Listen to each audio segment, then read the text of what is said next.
Hello, friends. Happy Saturday. You guys know what that means. We are diving into our reading of Anubis, Ancient Egypt's Lord of Death and Protection by Charlie Lawson.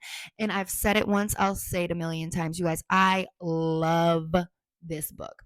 Now, today we are getting into what's in a name, and we're going to read a portion of that and then skip over to epithets. So we're staying on task. All right, diving into what's in a name. Anubis has many names, titles, and epithets. In fact, it's hard to know today exactly how his name was pronounced. We are thousands of years removed from the language of ancient Egypt. This is now classified as a dead language, one that, like Sanskrit, no longer has either native or secondary speakers, and that now exists thanks only to the efforts of archaeologists and linguists. Thanks to these scholars, we now have been able to reconstruct our understanding of this ancient language and what it may have sounded like. The language of ancient Egypt was written in a variety of ways, including using hieroglyphs we associate with it today. Hieroglyphs are symbols or signs that represent a particular sound, although certain vowel sounds were not written at all. Thus, we can hypothesize that Anubis's Egyptian name would have been something similar to Anpu or Impu, based on the sounds associated with the hieroglyphs we use to write it.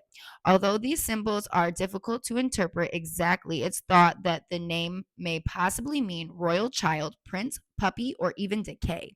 When the Greeks came to Egypt, they called him Vubik, from which we get the name Anubis, the name by which he is most commonly known today. Many who work with him closely, however, prefer to call him by his Egyptian name. Personally, I switch between the two somewhat arbitrarily, although I tend to call him Ampu when I wish to be more formal. Perhaps the most famous hieroglyph associated with Egypt and its spirituality is the Ankh, a symbol that represented the word for life or breath of life.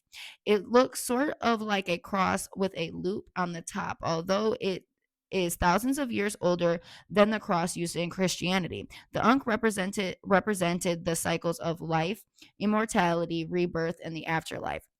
It also became a protective symbol worn by both ancient and modern practitioners. Gods and goddesses were frequently depicted with an ankh to represent their divinity, although its origins are uncertain.